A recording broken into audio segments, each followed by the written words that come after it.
जोरदार हमला किया है। हमास के लड़ाकों की तो शामत आ गई है।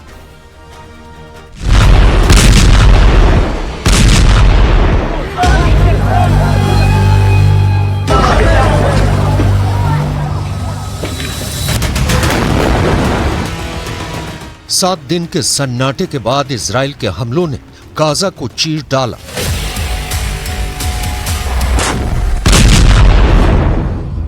एक हफ्ते बाद इजराइल की चुप्पी जब टूटी तो गाजा पट्टी चीख उठी।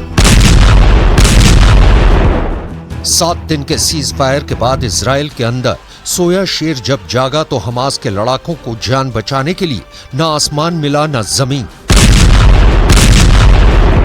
इजराइल के लड़ाकू विमानों ने आसमान से बमों की ऐसी बारिश की है कि हमास के लड़ाकों पर मौत बरस पड़ी है। मगर इजराइल ने हमास के लड़ाकों के भागने के लिए जमीन भी नहीं छोड़ी है, क्योंकि इजराइल की तोपों से निकले गोले हमास के ठिकानों पर फट पड़े।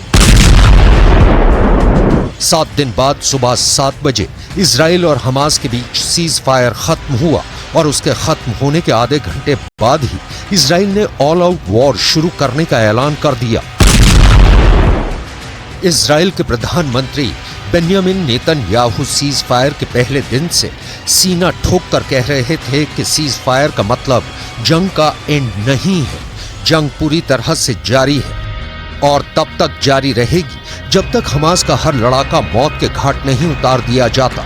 यानी इजराइल ने जो कहा वो करके दिखा दिया। 7 दिन बाद उसने गाजा में वो तांडव शुरू किया है जो गाजा में हमास के चीफ याहिया सिनवार का सीना गोलियों से छलनी करने के बाद ही रुकेगा।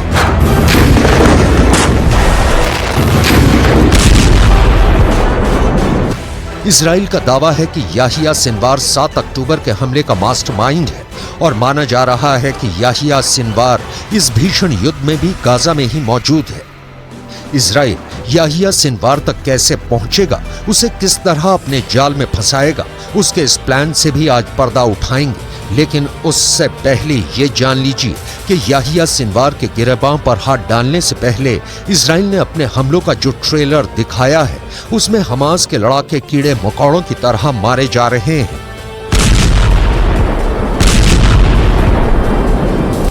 सीज फायर खत्म होते ही इजराइल ने एक एक दिन की अपनी खामोशी का हिसाब बराबर करना शुरू कर दिया है। उसने बीते 7 दिन की अपनी सारी भड़ास निकालनी शुरू कर दी है। इजराइल की वॉर का पार्ट 2 इतना भयानक है कि 24 घंटे से भी कम वक्त में गाजा में लाशों का अंबार लग गया है। हर पल मरने वालों का आंकड़ा बढ़ता जा रहा है।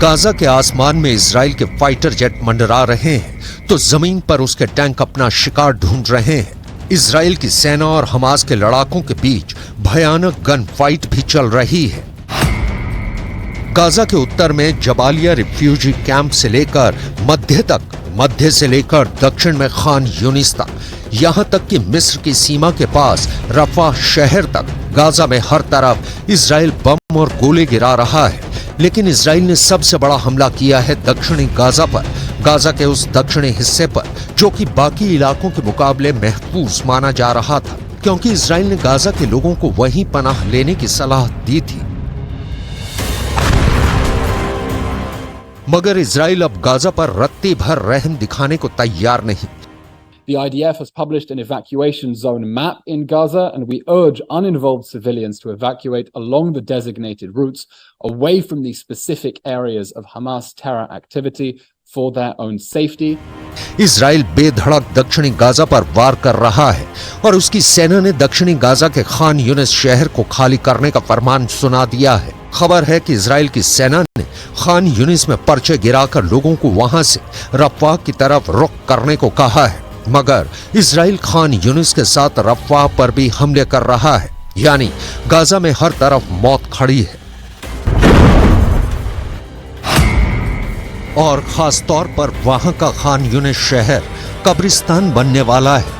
खान यूनिस दक्षिणी गाजा का सबसे बड़ा और सबसे अहम शहर है। खान यूनिस शहर इजराइल की हिट लिस्ट में है क्योंकि खान यूनिस शहर को याहिया सिनवार का गढ़ माना जाता है। कहा जा रहा है कि हमास का खूंखार नेता याहिया सिनवार खान यूनिस शहर में ही छिपा बैठा है।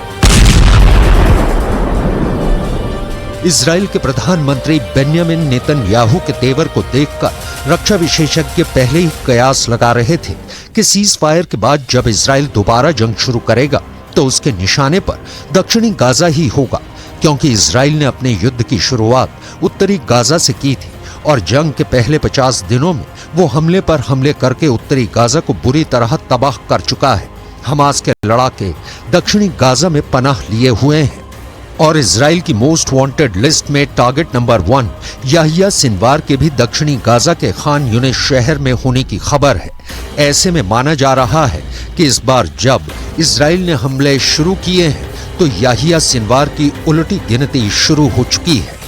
इजराइल याहिया सिनवार को चलता फिरता मुर्दा बताता है, मगर अब उसका प्लान सिनवार को सीधे कब्र में पहुंचाने का है।